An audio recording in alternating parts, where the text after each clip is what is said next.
ನಿವೃತ್ತಿಯ ನಂತರದ ಬದುಕಿಗೆ ಇಂದೇ ಯೋಜನೆ ಅಗತ್ಯವೇಕೆ? ಇಂದಿನ ವೇಗದ ಜೀವನದಲ್ಲಿ ಉದ್ಯೋಗದಲ್ಲಿರುವಾಗ ಎಲ್ಲವೂ ಸುಗಮವಾಗಿ ನಡೆಯುತ್ತದೆ. ತಿಂಗಳಿಗೆ ಸಂಬಳ ಬರುತ್ತದೆ, ಅಗತ್ಯ ವೆಚ್ಚಗಳು ನಿರ್ವಹಣವಾಗುತ್ತವೆ. ಆದರೆ ನಿವೃತ್ತಿಯ ನಂತರ ಬದುಕಿಗೆ ಬಹುತೇಕ ಜನ ಗಂಭೀರವಾಗಿ ಯೋಚಿಸುವುದಿಲ್ಲ. ವಯಸ್ಸು ಹೆಚ್ಚಿದಂತೆ ಆದಾಯ ಕಡಿಮೆಯಾಗುವ ಸಾಧ್ಯತೆ ಇರುವುದರಿಂದ ನಿವೃತ್ತಿಯ ನಂತರ ಜೀವನವನ್ನು ಸುಖಕರವಾಗಿ ಸಾಗಿಸಲು ಮುಂಚಿತವಾಗಿಯೇ ಯೋಜನೆ ಮಾಡುವುದು ಅತ್ಯಂತ ಅಗತ್ಯವಾಗಿದೆ. ನಿವೃತ್ತಿಯ ಬಳಿಕ ನಿಯಮಿತ ಆದಾಯವಿಲ್ಲದೆ ಬದುಕು ಸಾಗಿಸುವುದು ಸವಾಲಿನ ವಿಷಯ. ವೈದ್ಯಕೀಯ ವೆಚ್ಚಗಳು, ದೈನಂದಿನ ಖರ್ಚುಗಳು, ಕುಟುಂಬದ ಅವಶ್ಯಕತೆಗಳು ಹೆಚ್ಚಾಗುತ್ತಾ ಹೋಗುತ್ತವೆ.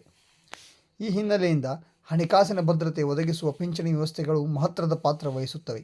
ಸರ್ಕಾರ ಮತ್ತು ಖಾಸಗಿ ಸಂಸ್ಥೆಗಳು ವಿವಿಧ ಪಿಂಚಣಿ ಯೋಜನೆಗಳನ್ನು ಪರಿಚಯಿಸಿದ್ದು, ಅವುಗಳಲ್ಲಿ ಸರಿಯಾದ ಆಯ್ಕೆ ಮಾಡಿಕೊಳ್ಳುವುದು ಪ್ರತಿಯೊಬ್ಬರ ಹೊಣೆಗಾರಿಕೆ.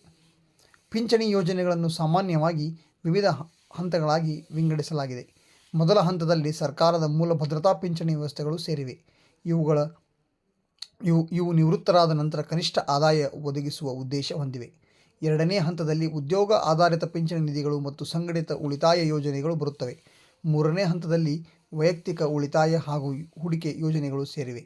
ಇತ್ತೀಚಿನ ವರ್ಷಗಳಲ್ಲಿ ರಾಷ್ಟ್ರೀಯ ಪಿಂಚಣಿ ವ್ಯವಸ್ಥೆ NPS ನ್ಯಾಷನಲ್ ಪೆನ್ಷನ್ ಸ್ಕೀಮ್ ಮತ್ತು ಉದ್ಯೋಗ ಪಿಂಚಣಿ ನಿಧಿ EPF ಎಂಪ್ಲಾಯ್ ಪ್ರಾವಿಡೆಂಟ್ ಫಂಡ್ ಮುಂತಾದ ಯೋಜನೆಗಳು ಜನಪ್ರಿಯವಾಗಿವೆ.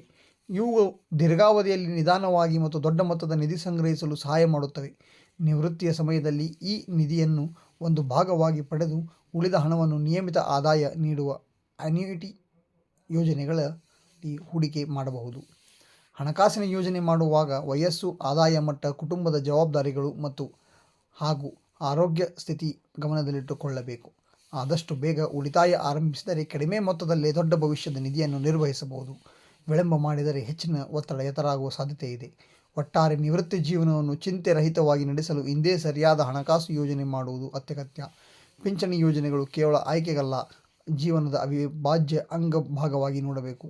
ಭವಿಷ್ಯದ ಭದ್ರತೆಗೆ ಇಂದಿನ ಸಣ್ಣ ನಿರ್ಧಾರಗಳನ್ನು ದೊಡ್ಡ ಪರಿಣಾಮವಾಗಿ ಬೀರುತ್ತವೆ ಎಂಬುದು ಪ್ರತಿಯೊಬ್ಬರೂ ಅರಿತುಕೊಳ್ಳಬೇಕು.